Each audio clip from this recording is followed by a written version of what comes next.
And I think, us kids who grew up here in Montbello, we see, we need to be able to understand that we're capable of doing everything else any other kid in any other, part of the city and anywhere else in the States. We can become whoever we want to be.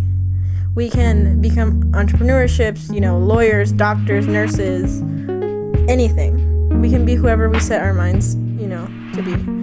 But, don't forget where you come from. Because where you come from is, I personally think, it's a huge part of your identity, and it makes you who you are, and it reminds you why you're doing what you're doing in the first place.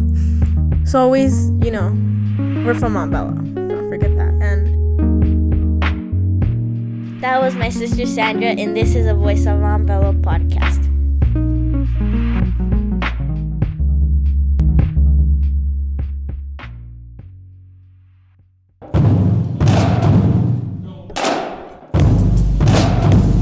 The Voice of Montbello podcast.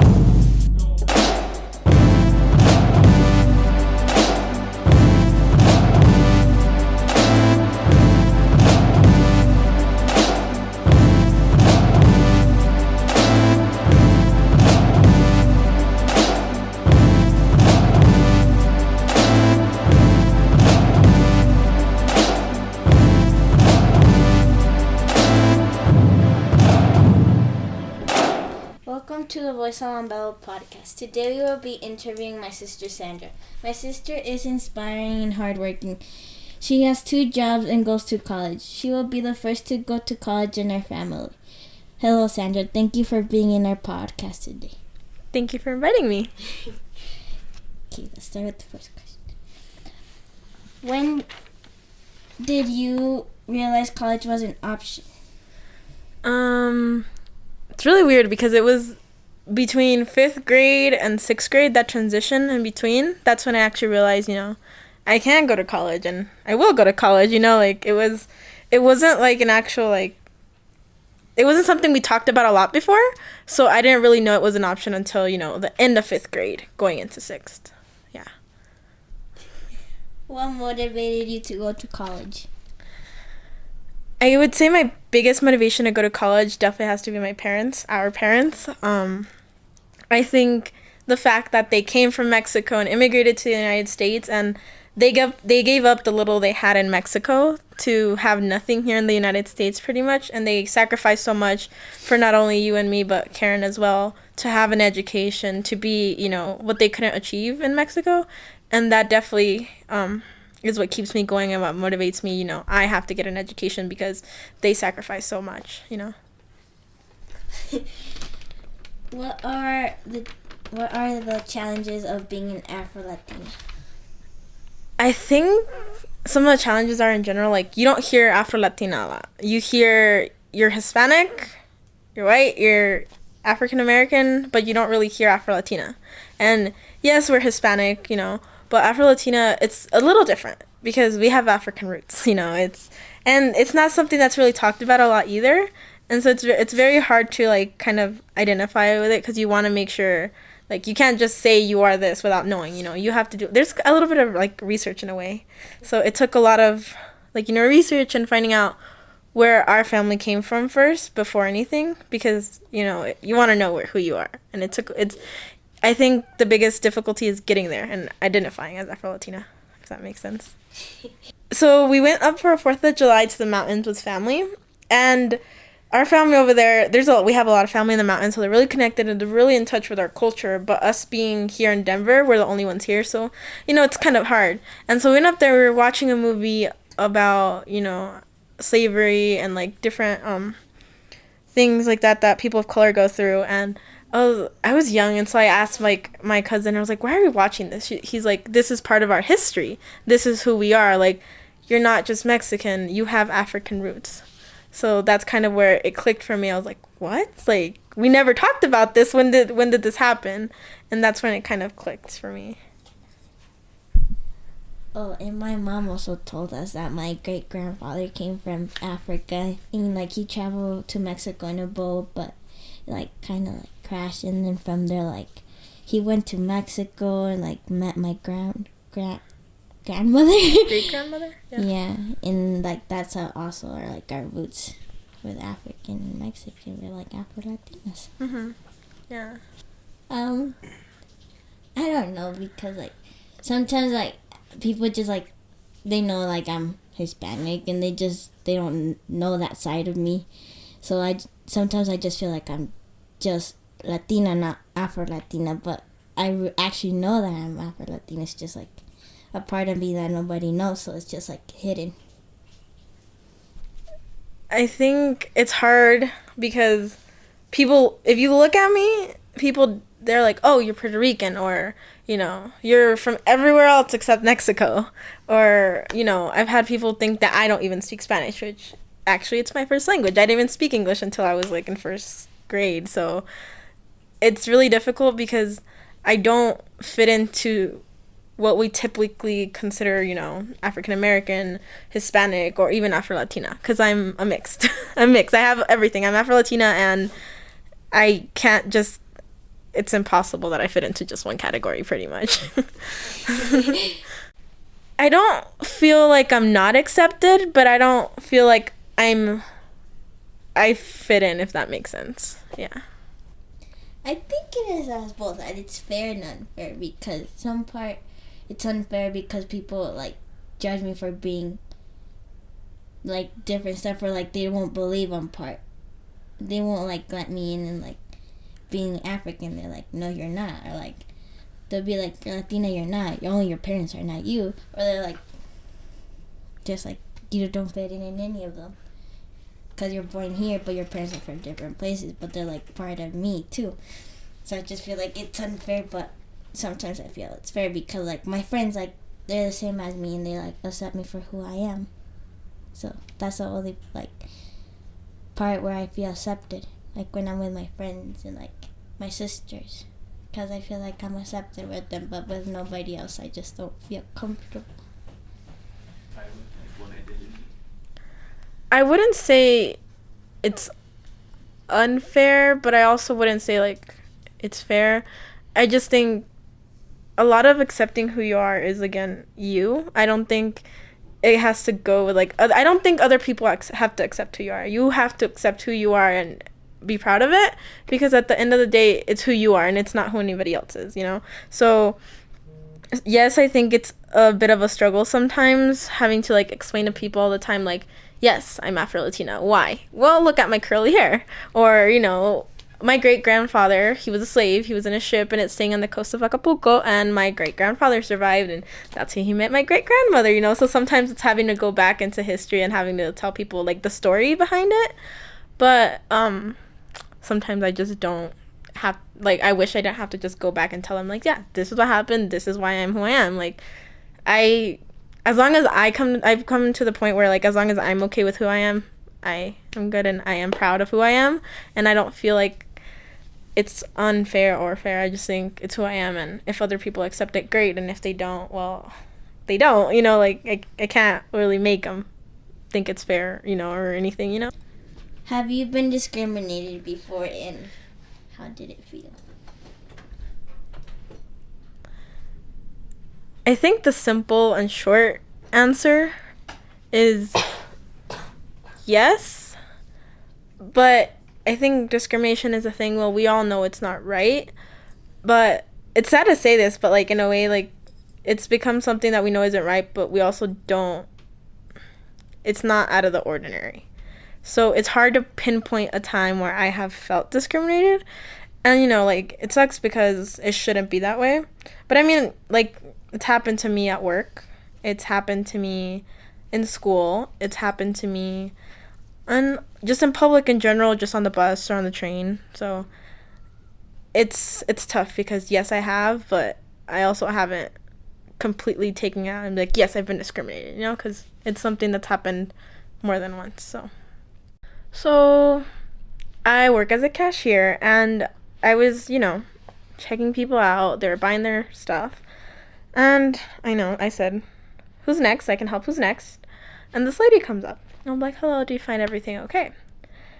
And pretty much she's like, I want someone who won't steal my money. And I was like, wait, what? Like, I was kind of like shocked, you know? Like, did I hear that right kind of thing? And it was going through my head like, what just happened? And she's like, yeah, is there somebody else who can help me, because I don't want, you will steal my money.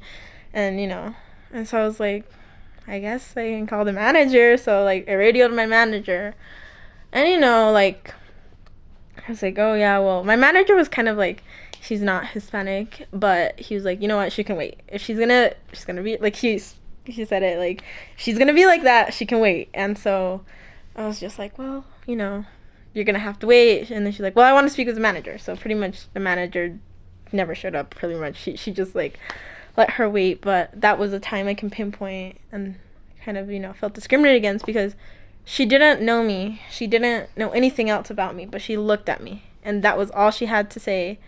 And all she had to say about me was about what I looked like. It wasn't anything about how I treated her. It wasn't like, it was just, she immediately looked at me and wanted somebody else to check her out. So that's the time I've been discriminated.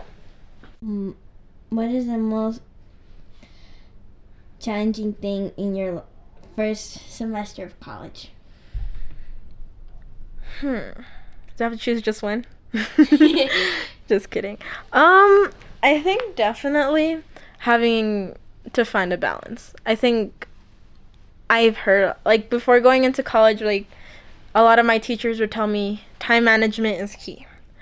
But I think until you actually are in college and you experience it and you know your schedule, and you have, like, I have to be at work at 1, I get out at 5, and then I have to be at 5:30 at my next job, and then I have to do homework, like, but you also want to have time to, like, spend time with the friends you make. So I think time management and, like, just being able to balance your workload, because, of course, not everybody's like me, but I wanted to do everything at once. And I was like, okay, I want to make time for my friends, but I also, like, want to make sure I get good grades, but I want to go to work so I can help, out here at home, and, like, have my own spending money, and have, gas money so I can go places. And so I think definitely finding the balance in time management was my biggest, and asking for help, because I think I don't like asking for help. And when I knew things were getting out of control and I was like, I can't manage this, like, I didn't want to go to my professors and be like, so I have a question on this. But yeah, that's pretty much it. You're in college, so once you get your degree, what do you see yourself doing? So I want to be a nurse. So as soon as I graduate college, I want to go into the workforce. Like, I don't want to wait. I want to go, and I definitely want to work in a hospital. I don't know if it's going to be here, but I definitely want to continue and give back to my community, because I grew up in this community, so I want to give back. Like, a lot of of who I am is because of this community of when I lived here, and so I want to volunteer. Like, I want to be a nurse, and I want to volunteer, and I want to give back to my community. And I don't know if it's going to be, by educating people, if it's going to be just volunteering like I normally do at the family center, but I'm certain I'm going to give back. And that's going to be a must my entire life. It's going to be, give back to where I came from. Okay. Where do you see yourself in the future? I definitely see myself, it's hard, because I see myself as a, as a healthcare professional, but I also it's hard because I want to keep in touch with my roots. So I can't pinpoint and be like, I want to be X, Y, and Z in my future. I know I'm going to be a nurse, and I know I'm going to keep volunteering, and I know I want to get to know different places, but I definitely want to keep in touch with my community. So I think definitely keep coming back to Montbello. No matter if I get a job in Tennessee, New York, anywhere, I'm going to keep coming back to Montbello and keep doing that. Why is Montbello so important to you?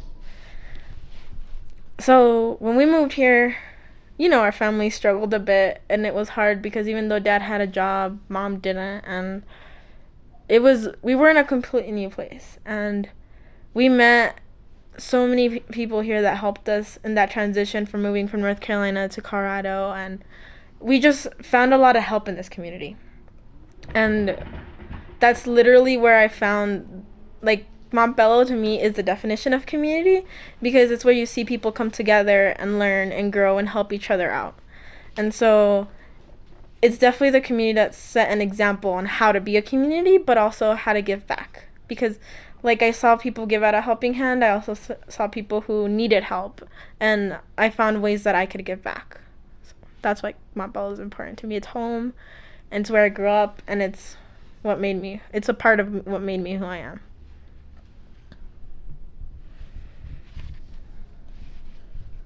How would you get to being a nurse, and like what are the challenges you would face?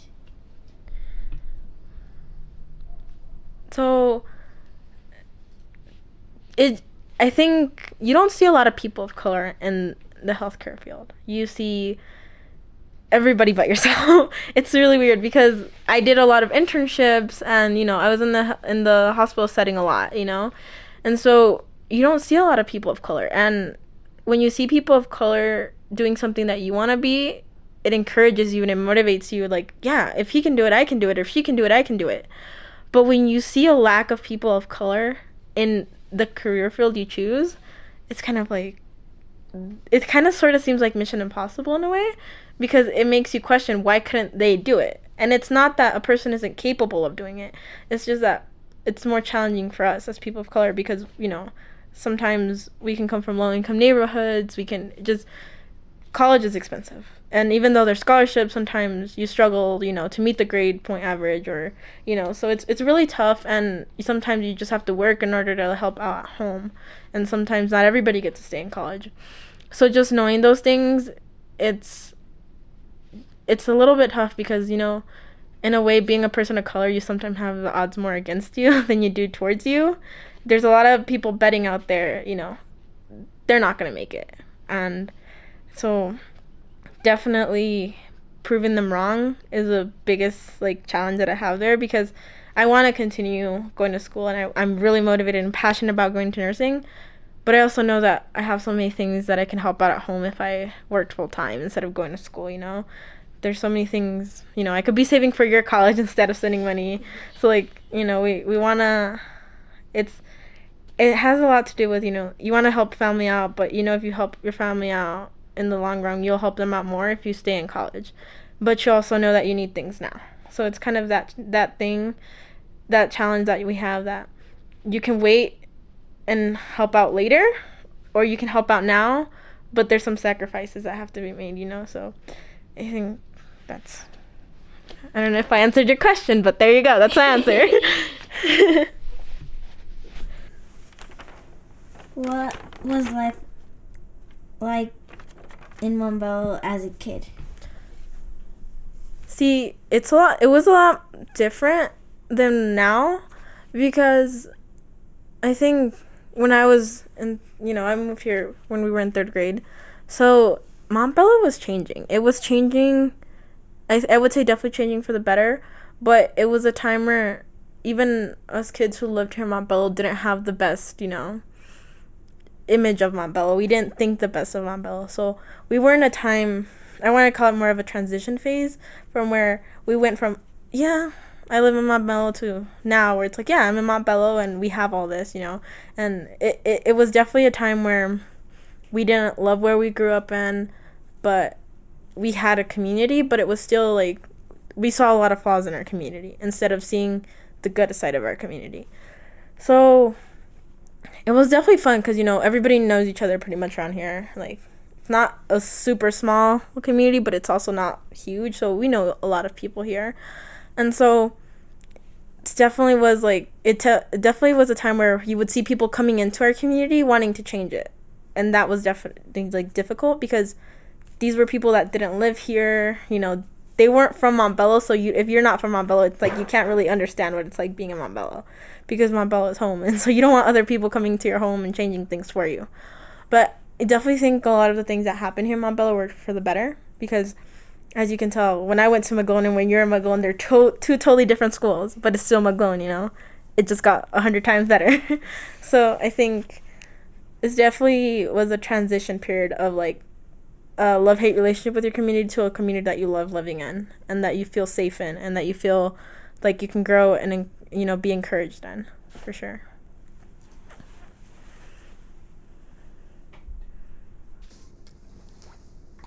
Okay. Do you have any final thoughts for me as your sister and the people who are listening? Yes. So, during this whole time, when I first moved into Montbello and now that I'm in college, there's this quote, because I'm a quotey person. So I love looking up quotes. But this one stuck with me, and it says, "Wings to show you what you can become, roots to remind you where you come from." And I think, us kids who grew up here in Montbello, we see, we need to be able to understand that we're capable of doing everything else any other kid in any other, part of the city and anywhere else in the States. We can become whoever we want to be. We can become entrepreneurships, lawyers, doctors, nurses, anything. We can be whoever we set our minds, to be. But, don't forget where you come from, because where you come from is, I personally think, it's a huge part of your identity, and it makes you who you are, and it reminds you why you're doing what you're doing in the first place. So always, we're from Montbello. Don't forget that. And it's a huge part of who we are and where we grew up, and no matter where we are 30 years from now, we're going to remember that time we were at the park, right across the street from McGowan? We did that one thing with the flower bushes. So we're always going to remember where we're from. And just know that, the sky's the limit. And you can do whatever you want.